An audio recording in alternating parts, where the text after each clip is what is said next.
Welcome to the Business SOS podcast. This is Sharon Sierra, President of Florida Small Business Legal Center. This is episode 106 of Business SOS, so we continue our journey to episode 200 as we already reached our milestone of episode 100 a few weeks ago. Today is a very special show. As you can tell, I'm in a different uniform today. I'm in a T-shirt. So we have a very special show with a very special guest and a special co-host. But let me tell you a little bit more about my story. And today is a special episode. We're going to talk about martial arts, especially about Brazilian Jiu-Jitsu. But let me take you back a little bit more. Why am I doing this episode? I wore my first judo uniform when I was 9 years old, back in Levittown, Puerto Rico, in a very small school. And ever since that day, I've been wearing a uniform pretty much the rest of my life. So martial arts has been part of my life for many years. I practice judo. I'm a black belt in judo. I'm also a black belt in Tae Kwon Do, second degree. And now I'm a purple belt in Brazilian Jiu-Jitsu. So martial arts is a very big part of my life, and I have a very special guest today. And I have a special co-host I'd like to introduce you as well. I have my wife, Sharon, next to me. Hello, Hi Sharon. there. Okay. And why is Sharon here? Sharon's a martial artist in and of herself. She's a third degree in Tae Kwon Do. She's practiced for over 20 years. And also, she's a blue belt in Brazilian Jiu-Jitsu. So today, I have a special guest and a special co-host today. Welcome. Thank you. Okay. So let me tell you about my guest. Today I have the pleasure of having with me Andrezza Façanha and Edgar Estevez. Mm-hmm. Okay. They're the owners of Andrezza Façanha Brazilian Jiu-Jitsu, BJJ Academy in Coral Springs, Florida.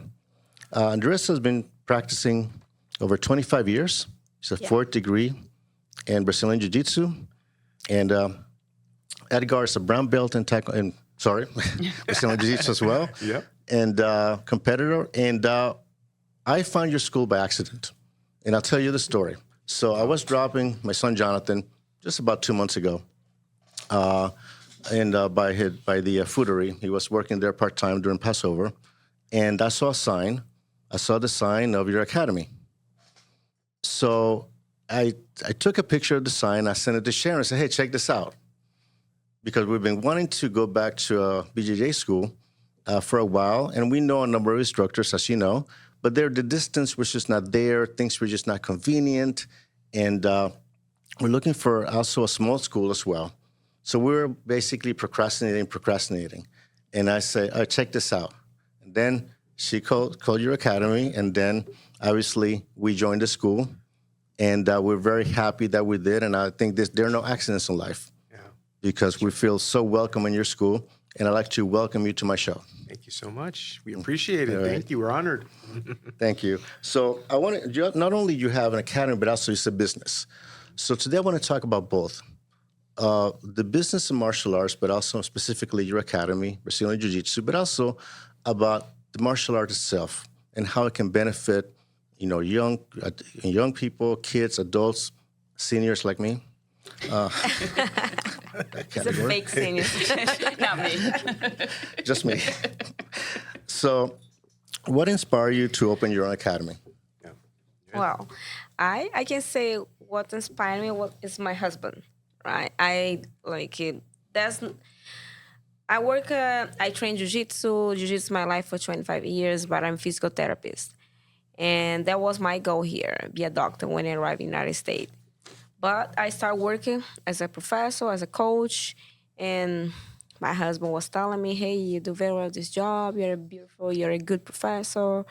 What do you think about open our academy? And okay, let's think about, and I start praying and think about. Then one day we found the right location, and we thought maybe it was the right time where we'd save the money to invest. Then we opened. Here we are. We're here. Yeah. What do you wish you knew then that you did not know at the time, or what when you opened the school, what you did not know that now you say, I wish you knew that? Marketing is very, very, very instrumental in any business, but especially martial arts. Okay. So definitely more marketing before the opening. I think even though we marketed pretty heavy, but just getting that word out more to the local community, that's a big learning that we had looking back now. Yeah. I think he's very good on this. He's been like a little humble because he worked very good. Since the beginning, he just work very hard about the marketing, try find some people around to help us. Yeah. And you're different because sometimes schools relocate. Like they had an existing school, one place, and then they open another one. So they bring the students with them in some cases. You opened with 0 students. 0. Yeah. Big risk for sure. How was that? Yeah, it was definitely scary. I mean, for sure. You're gonna be 100% honest. It was scary. You know, Butterfly every day. we had our butterflies, but at the same time, something inside of us said, you know what, we can do this. I mean, she's been in jiu-jitsu since she was 14 years old, 25 years, right? And I've seen myself all the amazing work she's done in other academies. And I said, well, we can, if she's doing such a great job in these other academies, she can definitely do it for us and for herself.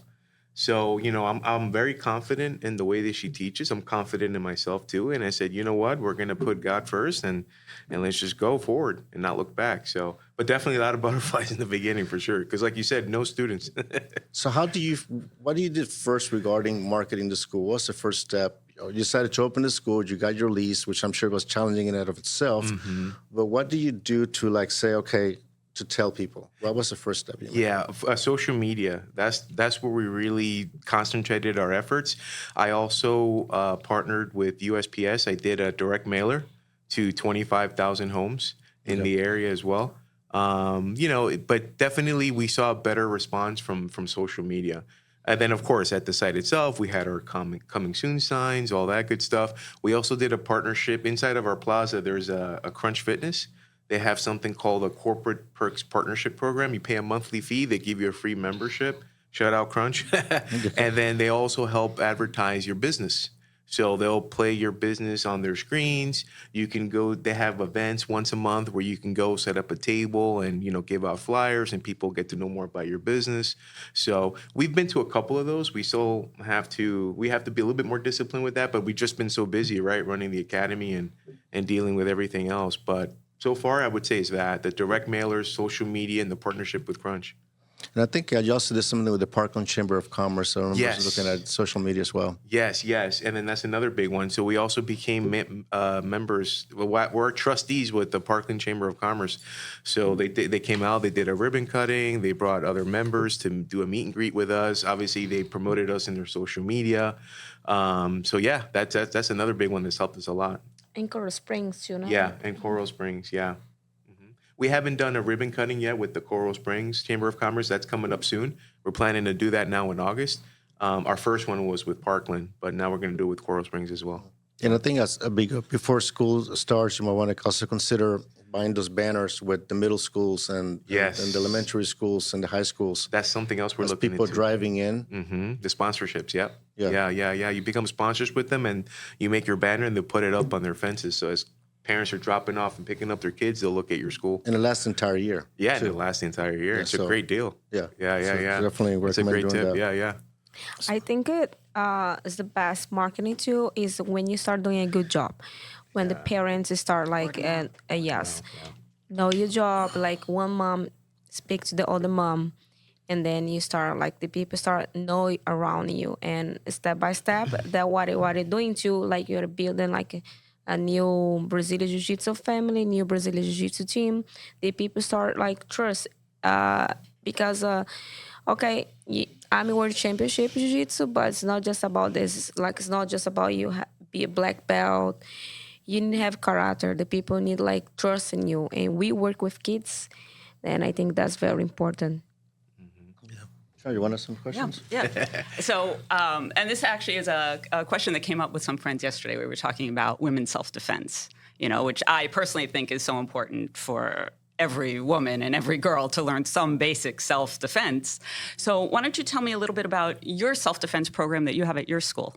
Because I know you have one specifically for women. Yes. There's a self-defense for girls, for women. Is a dream for me. It was, and now it is. It's true. I really want to make this work. I think it's very important. Each woman needs to know how to defend yourself.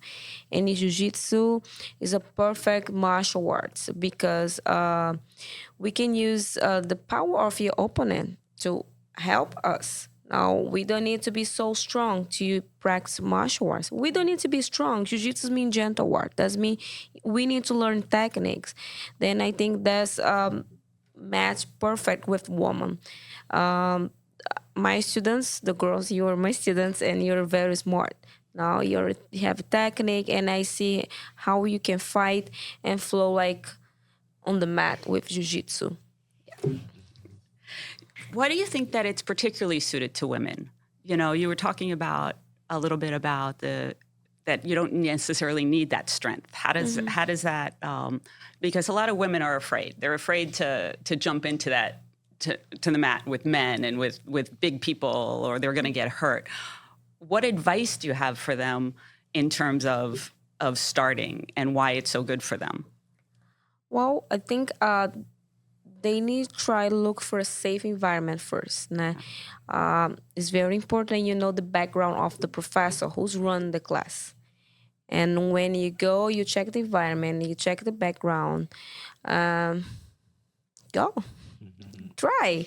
Nah, I think I feel like I'm in the United States. I feel very safe. Then I know some school, maybe they're not responsible. I don't know. But majority school, which I know around, they have a good professor around. They have a good people around. Then try. Do the first step. Then let's see. It's got to show up first. Yes. You got to show Yeah. up first. And how do you think that it helps women when off the mat, like empowering women, not just from the self-defense aspect? Mental, like with the confidence. How can I say more? Also with the physical condition. I think jiu-jitsu is bring a lot this confidence through the body too. Of course, almost everyone wants to look good, feel comfortable. Jiu-jitsu burn a lot calorie, help you build a muscle, strength, flexibility, mobility. I think to me, jiu-jitsu is complete. You work whole your body, and you can have a good shape just train jiu-jitsu. I agree with that. Yes. I will tell you in terms of, and I can speak for Sharon as well, is that we felt very welcome in your school. Yeah, for sure. And you offer a very safe environment for people to train.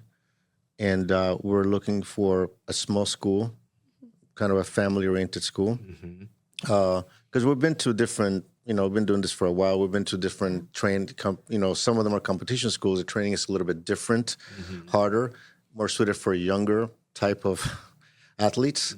But obviously people don't want to get hurt.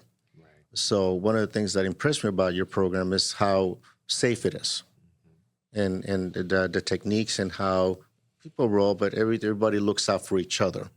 Nobody's trying to prove anything, and people are trying to help each other out. And and we can say from other programs that we've been, sometimes people are they get a little bit too rough, and somebody can get injured. We have been recipients of that in the years past. But the safety is very important. And talk about the safety of jiu-jitsu and how important the program, but also how safe it is, especially for somebody maybe in their 40s that want to start, or maybe over 40. First, I speak for all my students. If even if you don't want to be a black belt, I see you as a black belt. Okay, you just start, but I can see you if you want. To be a black belt, you should be able to train with everyone. Kids, women, men, pregnant woman. I train until 8 months, 7 months pregnant. I train jiu-jitsu. And I teach my students, men, hey, you see I have a lot of girls here train. I want the girls feel confident, like feel safe here.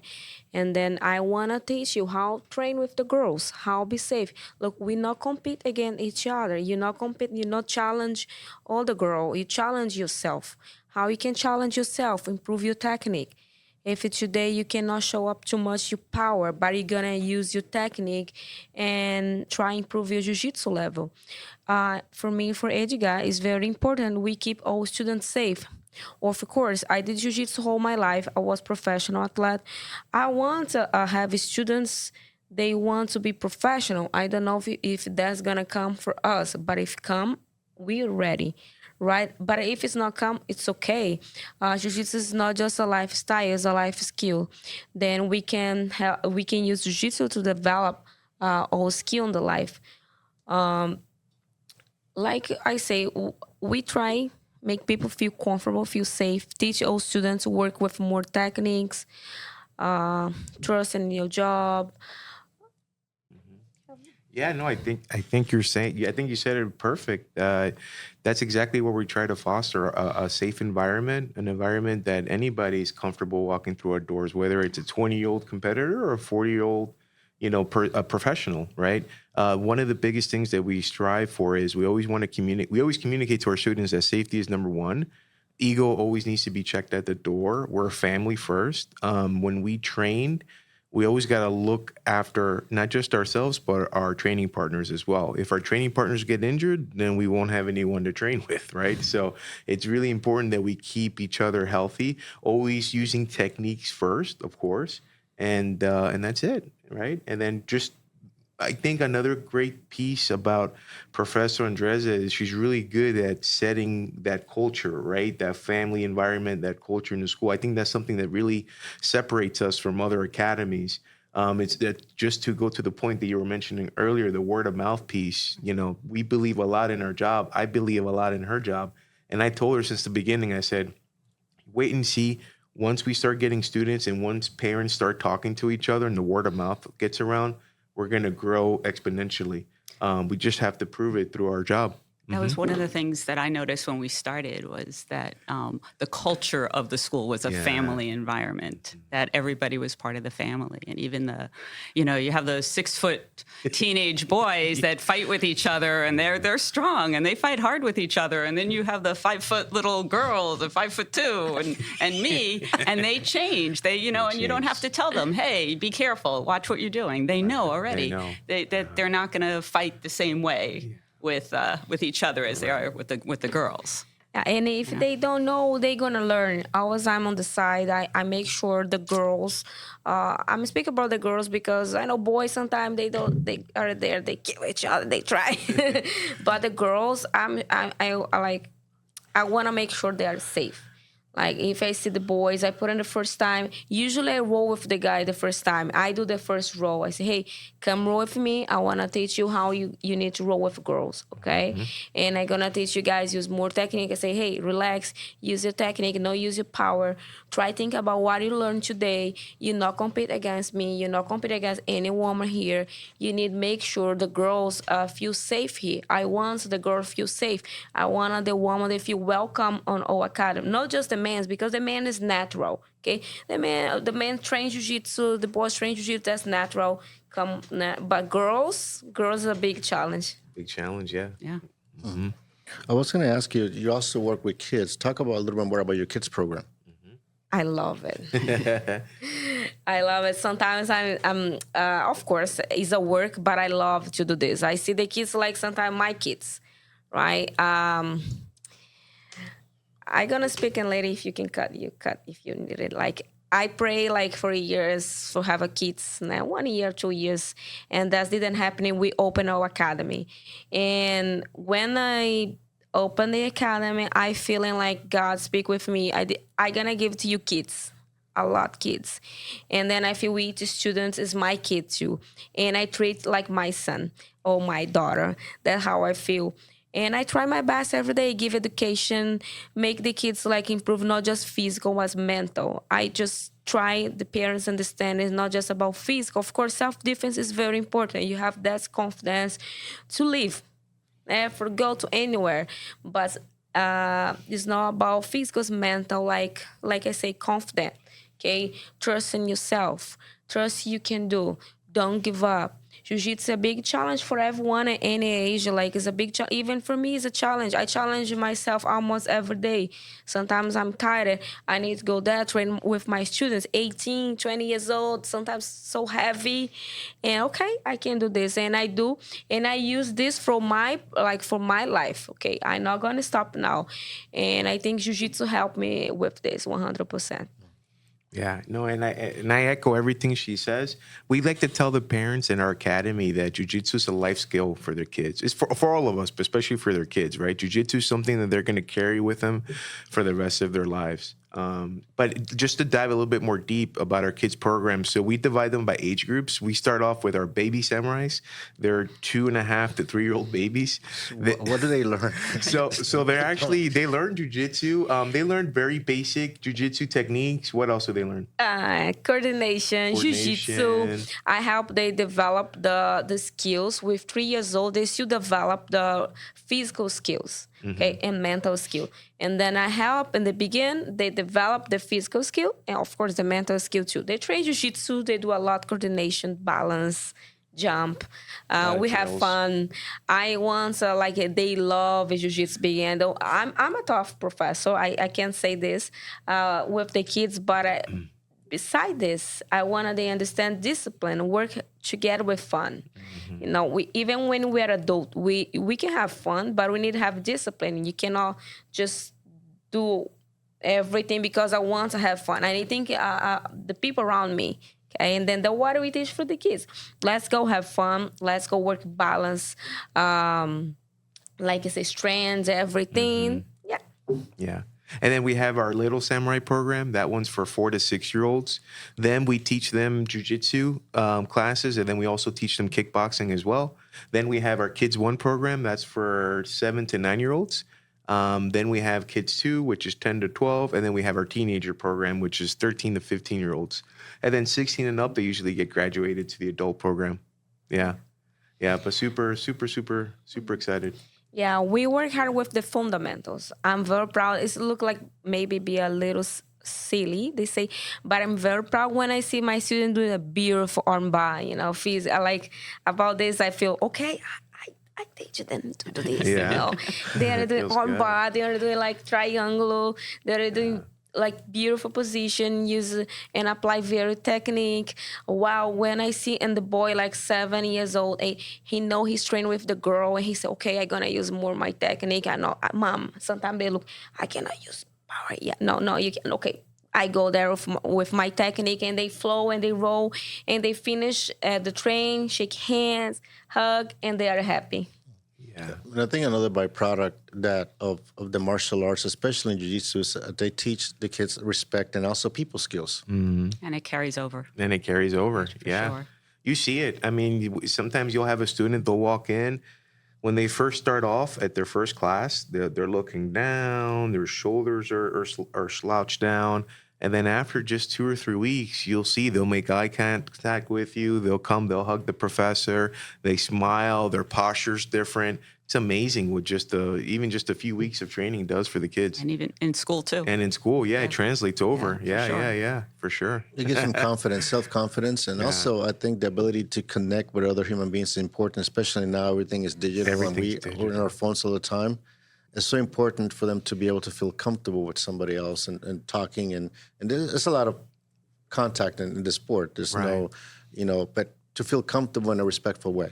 Yes. And I think that is so important, and Jiu-Jitsu teaches that as well. Yes. Another thing I want to say is I think, and it's something else that we strive to the parents is Jiu-Jitsu teaches you how to solve problems. Yes. You know, I mean, think about it. You're a kid, you're training, and even for us adults, but especially for the kids at that age, they're learning how to solve problems every day when they're there, when they're rolling, where they're sparring, right? So that translates over to the other parts of their life, whether it's school, whether it's at home. That's one of the other huge benefits that we have at Jiu-Jitsu. And then to what Professor said earlier, as far as using techniques, we teach that to all of our students, especially the males, because she's right. Sometimes the males, we get our ego, and then sometimes it's easy just to divert to strength and power. But when you really discipline yourself and revert back to technique, especially when you roll with females, you have to revert back to technique. It makes your jiu-jitsu that much better. When I first met her, she was my I have another professor, but she was also one of my professors.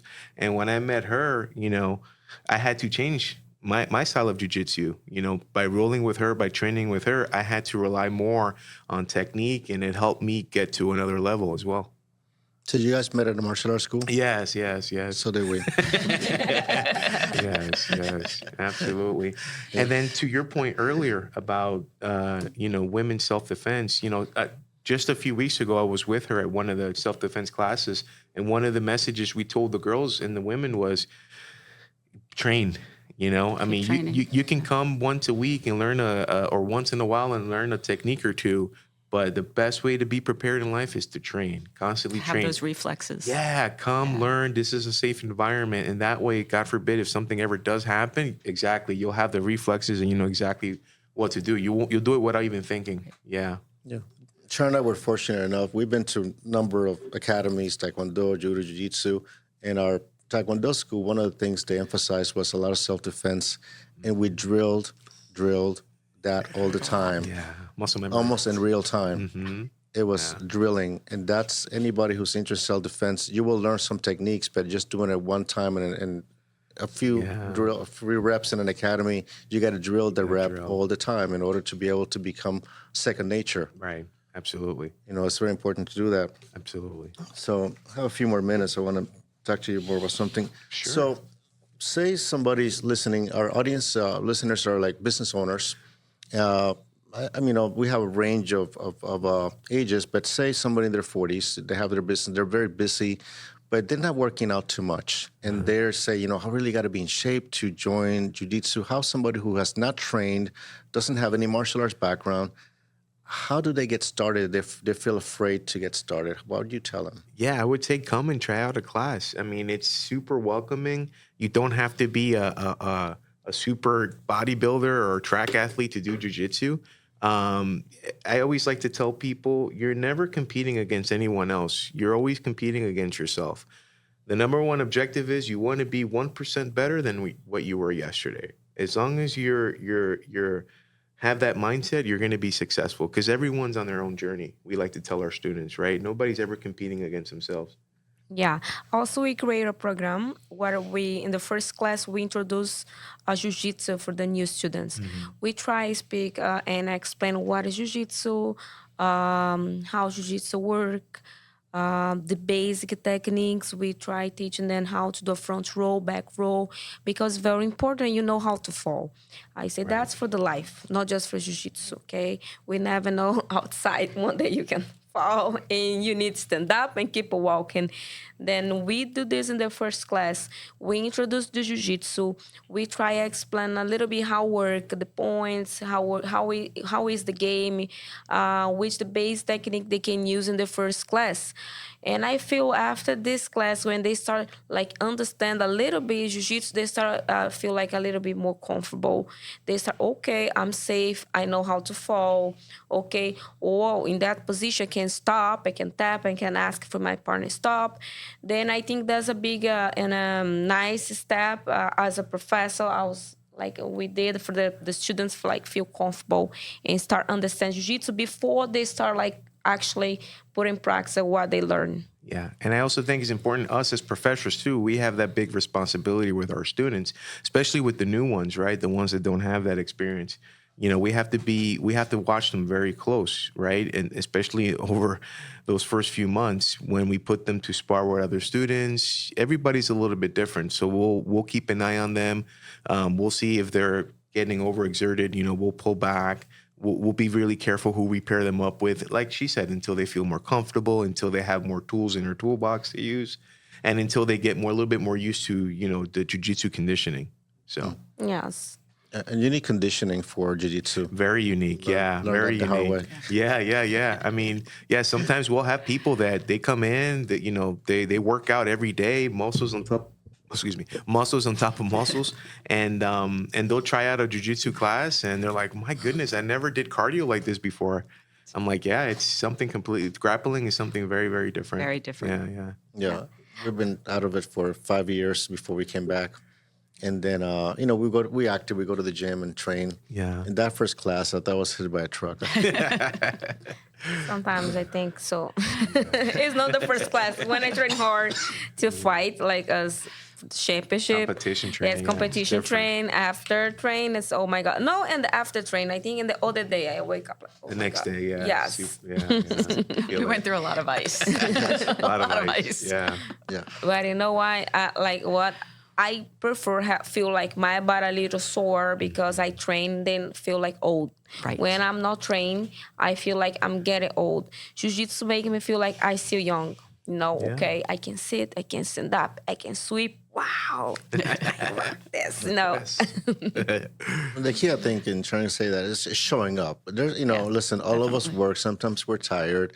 We show up any day. And what I find out sometimes, even when I'm tired, sometimes it's my best classes. Yeah, exactly. I'm like, oh, that worked. I never regret showing up. I never regret the class I went to. Yeah, no, for sure. Yeah, because you feel like, okay, I got something accomplished today. I pushed myself. I went, I trained. And those types of rounds, that type of training, when you're tired, that's when you really unlock your growth, because there you're really reverting to, we say jiu-jitsu flow. You're letting the jiu-jitsu flow in your body. You're not tensing, you're not using strength, you're tired, you're drained, so you're just literally relying on your jiu-jitsu technique. So those types of classes, believe it or not, are the best to really elevate your game. Yeah, and it does. And then, the next morning you feel accomplished. You're like, wow, I did it. Yeah, So, exactly. It's fun. Exactly. So how do people find you? Yeah, so do you want to? You can. Yeah, so they can find us online, of course, Andrezza Façanha BJJ at gmail.com. They can give us a call, 954-910-7177. They can find us on Instagram, Facebook, all the social media at Andrezza Façanha BJJ.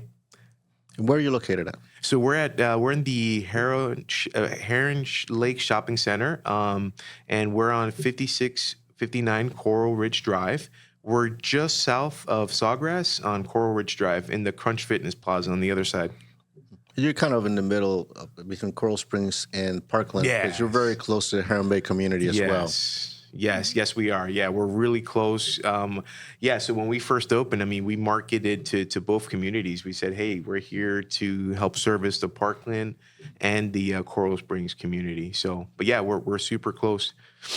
For a listener, let me spell the website is Andrezza Façanha. Sorry if I mispronounced it. No worries. BJJ says AndrezzaFaçanha BJJ.com. Beautiful. Yeah. Okay. This is going to be in our show notes on our podcast, and Apple Podcasts and Spotify, and also on the YouTube channel. Thank you. Thank you very much for joining me today. This is episode 106. Can you stick around to talk a little bit more about this for the next episode? Yes, absolutely. It's our honor. Thank you. I'd like to also thank my beautiful co-host, Sharon, for joining me today. It was fun. Thank you. You let me come back too? Yes. For the next episode. All right. And so I close the show, this episode. If you want to reach me, my email is rich@richsierra.com. My website is floridasmallbusinesslegalcenter.com if you want to learn more about legal services. If you want to give us a call, my number is 866-842-5202. If you want to watch this episode on the YouTube channel, it's youtube.com/@RichardSierra. Again, check out my book, Business SOS, 8 Common Legal Mistakes Business Owners Make and How to Avoid Them. It's available on Amazon, Barnes & Noble. You can ask for your local bookstore as well. Until next week, this is Rich Sierra. Remember that my goal is to help you succeed.